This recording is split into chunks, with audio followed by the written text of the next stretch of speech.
বিশেষ করে সুফি কিংবা মুসলিম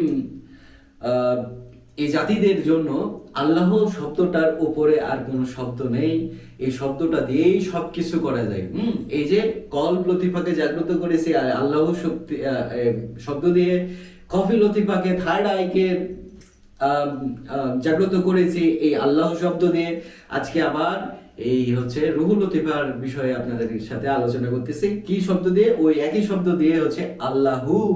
ঠিক আছে, তো এই আল্লাহু শব্দটা কোন মানুষ মনে করেন যে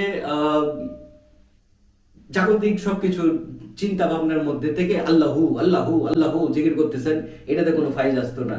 কিন্তু ওই মানুষটাই আপনি যদি মনে করেন যে একেবারে শিথিলায়ন অবস্থায় এবং বাস্তবিক কর্মকাণ্ডগুলোকে ইতিবাচকতায়